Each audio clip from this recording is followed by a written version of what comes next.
Hello students, welcome to my YouTube channel.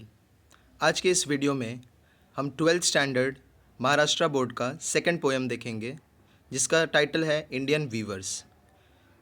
Students, viewers यानी कि बुनकर, जो रुई से कपड़ों को बुनने का काम करते हैं। इस पोएम को लिखा है सरोजिनी नायडू ने, जिसे इंडिया का नाइट एंगल भी कहा जाता है। पहले हम एक्टिविटी देख लेते हैं, ice breakers.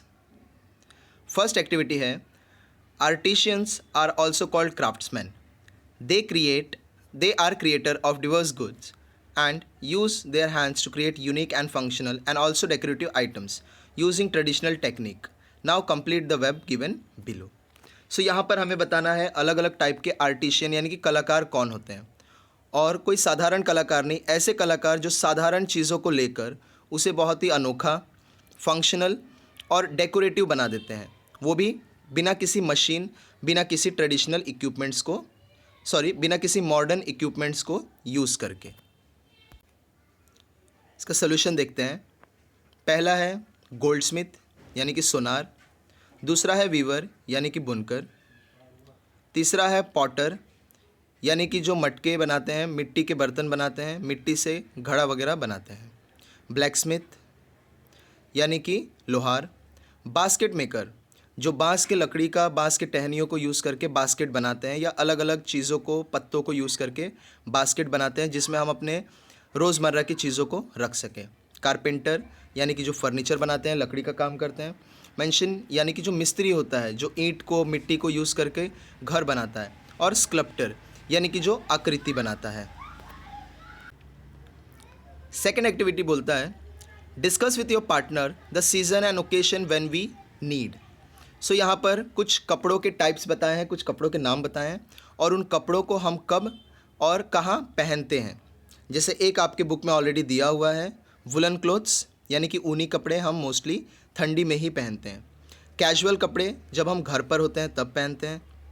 Rich silk clothes यानी कि बहुत ही अच्छे दिखने वाले कपड़े, बहुत ही चमकीले कपड़े हम किसी त्यौहार के दिन या कहीं शादी में जाते हैं तब पहनते हैं। कलरफुल एंड कंफर्टेबल क्लॉथ जब हम ट्रैवल करते हैं या किसी पार्टी में सोशलाइज करते हैं उस टाइम पहनते हैं। थर्ड एक्टिविटी है let's play a game. Teacher will ask the students some question. Student will understand that there are some expectation to the general rules.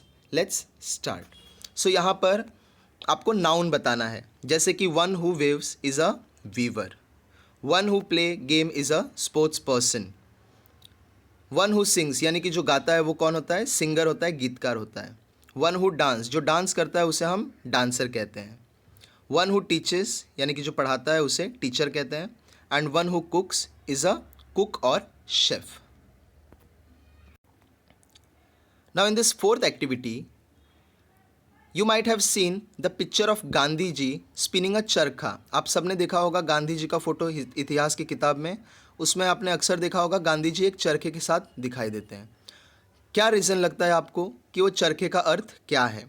एक आपके बुक में ऑलरेडी दिया हुआ है, to give rural people an opportunity to earn livelihood. इस चरखे की मदद से जो हमारे रूरल, गांव खेड़े के जो लोग होते हैं, उनको एक लाइवलीहुड यानी कि रोज़ी रोटी कमाने का एक ज़रिया मिल सकता है। यानी कि उस चरखे की मदद से वो धागा बना सकते हैं, धागा को बनाकर कपड़ों को बुन सकते हैं और उन बुने हुए कपड़ों को बेचकर अपनी रोज़ी रोटी चला सकते हैं।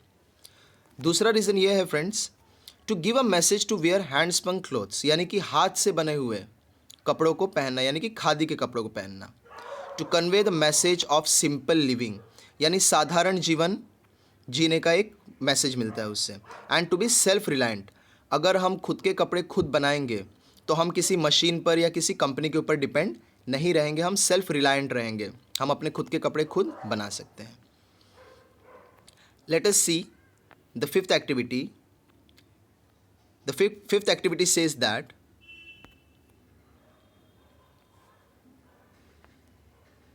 The fifth activity says that name some tools used by the weavers। यानी कि वीवर्स यानी कि जो बुनकर होते हैं वो कपड़ों को बुनने के लिए किन किन चीज़ों का यूज़ करते हैं। So they use loom, shuttle, spindle and spinning wheel. ये सारे इक्विपमेंट्स एक वीवर को ज़रूरत पड़ती है कपड़ों को बुनने के लिए।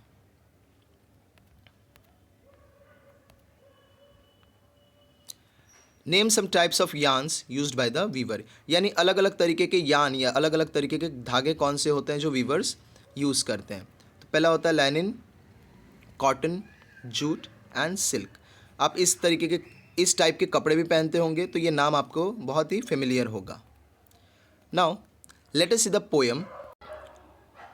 पोएम के इस पैराग्राफ में हम देखेंगे कि सरोजिनी नायडू कौन थे, उन्होंने इंडिया के लिए क्या क्या किया है, और लास्ट के पैराग्राफ में यानी कि सेकंड पैराग्राफ में आप देखोगे कि ये पोएम क्या मैसेज कन्वे करना चाहता है। So Sarojini Naidu was a political activist, एक पॉलिटिशियन थी। She was a feminist and the first Indian women who became the president of Indian National Congress. तो वो एक फेमिनिस्ट थी, उन्होंने औरतों के हक और सम्मान के लिए काफ़ी एक्टिविटीज़ किए थे, काफ़ी लड़ाई की थी, और वो पहली इंडियन वुमन थी जो प्रेसिडेंट बनी इंडियन नेशनल कांग्रेस की। सरोजिनी नायडू एक बहुत इंपॉर्टेंट फिगर थी इंडिया के फ्रीडम स्ट्रगल में। उन्होंने काफ़ी इंडिया के फ्रीडम स्ट्रगल में हाथ बटाया है, काफ़ी उन्होंने मशक्क़त की है हमारे बाकी पॉलिटिकल लीडर्स के साथ में। उन्हें नाइटिंगेल ऑफ इंडिया भी कहा जाता है, एंड लेटर वो इंडिया की गवर्नर भी बनी in 1947 and she was the first woman to hold the office of governor in independent India। India के आज़ादी के बाद वो पहली वुमेन गवर्नर भी थी। अब हम देखेंगे पोएम के बारे में। इंडियन वीवर्स जो है एक बहुत ही शॉर्ट, एक बहुत ही छोटा पोएम है जो सिर्फ और सिर्फ 12 लाइन्स का है, 3 पैराग्राफ्स का है, 3 स्टैंजा का है। इन 3 स्टैंजा में पोएट बात कर रही हैं वीवर्स से। वो हर एक स्टैंजा के शुरुआत में वीवर्स से क्वेश्चन करती हैं कि वीवर्स आप क्या कर रहे हो, आप किस तरीके के कपड़े बना रहे हो। Let's see the paragraph. Indian weaver is a short poem where the poet talks about 3 types of garment, यानी 3 तरीके के गारमेंट, 3 तरीके के कपड़ों के बारे में यहाँ पर बात हुई है। That the weavers weave at a particular time of each day. तो 3 तरीके के कपड़े दिन के 3 पर्टिकुलर टाइम यानी अलग अलग टाइम पर बनाए जा रहे हैं।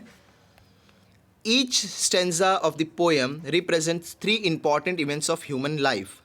यानी हर स्टैंजा जो है इंसान के 3 इम्पॉर्टेंट इवेंट, उसके ज़िंदगी के 3 इम्पॉर्टेंट इवेंट के बारे में बात करते हैं। पहला इवेंट है बर्थ यानी कि चाइल्डहुड, सेकेंड इवेंट है अडल्टहुड यानी कि young age, and third event है डेथ यानी कि old age. Students, also in this poem the poet has associated colours with various moods and various significant events in our life. The colors mentioned in the stanzas are very significant as they indicate the moods related to the events. So in paragraph में poet ने 3 stanza में कुछ अलग अलग colours को relate किया है हमारे अलग अलग इवेंट्स के साथ में। Now let us see the first stanza। Indian weavers, weavers weaving at the break of day, why do you weave a garment so gay। So weavers जो हैं वो ब्रेक ऑफ डे पर कपड़े को बुन रहे हैं, यानी कि सुबह के टाइम पर, मॉर्निंग के टाइम पर वो कपड़ों को बुन रहे हैं। और ये जो कपड़ा है, ये जो गारमेंट है वो बहुत ही गे है, यानी कि बहुत ही शाइनिंग है, बहुत ही ब्राइट कलर है। सो वीवर्स रिप्लाई करते हैं blue as the wings of halcyon bird, sorry halcyon wild, यानी कि हेल्सियन बर्ड जो होता है, हेल्सियन वाइल्ड जो होता है, वो उसे किंग फिशर को कहा जाता है। तो वीवर्स रिप्लाई करते हैं कि हम जो कपड़ों को बना रहे हैं, हम जिस गारमेंट को बना रहे हैं वो ब्लू कलर का है, एक किंग फिशर बर्ड की तरह, यानी कि बहुत ही ब्राइट है, बहुत ही शाइनिंग है। We weave the robe of a new born child. तो वो गारमेंट किसके लिए बना रहे हैं? एक न्यू बॉर्न चाइल्ड के लिए, एक बच्चे के लिए बना रहे हैं। फ्रेंड्स, जैसा मैंने आपको बताया था कि पोएट ने 3 कलर को अलग अलग चीज़ों के साथ में, अलग अलग सिग्निफिकेंट के साथ में कनेक्ट किया है। जैसे ब्लू कलर जो यहाँ पर है वो होप्स एंड एक्सपेक्टेशंस के लिए कनेक्ट किया गया है, उसका सिग्निफिकेंस ये है। एंड इस पोएम का जो फर्स्ट लाइन है, अगर आप उसको पढ़ें वीवर्स वीविंग, तो ये इसका फिगर ऑफ स्पीच जो होगा वो एलिट्रेशन होगा, क्योंकि यहाँ पर वीव की जो साउंड है उसको रिपीट की गई है for poetic effect. Also blue as the wings of halcyon bird, यहाँ पर एक और फिगर ऑफ स्पीच यूज़ किया है जिसे सिमिली कहा जाता है, यहाँ पर कंपैरिजन किया हुआ है। सो फर्स्ट स्टैंजा जो है उसे बर्थ के साथ में कनेक्ट किया है, मॉर्निंग का टाइम है, बर्थ है, एंड एक गारमेंट बनाया जा रहा है न्यूबॉर्न बेबी के लिए, रोब बनाया जा रहा है जिसका कलर ब्लू है, हेल्सियन यानी किंगफिशर बर्ड की तरह। Let us see the second stanza. Weavers weaving at fall of night. Fall of night यानी कि शाम के time. Why do you weave a garment so bright. So अब ये जो गारमेंट बना रहे हैं वो बहुत ही ब्राइट है, बहुत ही कलरफुल है, बहुत ही चमकीला है। Like the plumes of a peacock purple and green. So अब ये जो गारमेंट बना रहे हैं उसका कलर क्या है, प्यूम्स ऑफ पिकॉक यानी पिकॉक का जो फेदर होता है, पिकॉक के जो पंख होते हैं उसके प्यूम्स होते हैं उसकी तरह है, और उसका कलर है purple and green. Purple and green colour यहाँ पर एसोसिएट किया गया है रिस्पॉन्सिबिलिटी के साथ में, एक्सपेक्टेशंस के साथ में एंड एनर्जी के साथ में। We weave the marriage veil of a queen. तो वीवर्स यहाँ पर क्या बना रहे हैं, एक क्वीन का मैरिज वेन यानी कि उसकी घूंघट बना रहे हैं, शादी का जोड़े का। जो सेकेंड स्टैंजा है friends, it is connected with, उसका टाइम है नाइट का यानी कि शाम का टाइम है। वो जो गारमेंट है उसका कलर है पर्पल एंड ग्रीन यानी कि प्यूम्स ऑफ पिकॉक के जैसा, पिकॉक के फेदर्स के जैसा। और वो गारमेंट किस लिए बनाया जा रहा है, क्योंकि किसी की यानी क्वीन की शादी है। और ये जो स्टेंजा है it is connected with adulthood. Let us see the third stanza.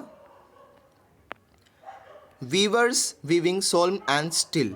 यानी अब जो वीवर है वो काफ़ी सीरियसली, काफ़ी सीरियस होके, काफ़ी डिप्रेस होके कुछ बना रहे हैं, और वो काफ़ी स्टिल है यानी कि ज़्यादा मूवमेंट नहीं कर रहे हैं, काफ़ी स्थिर होकर वो बना रहे हैं।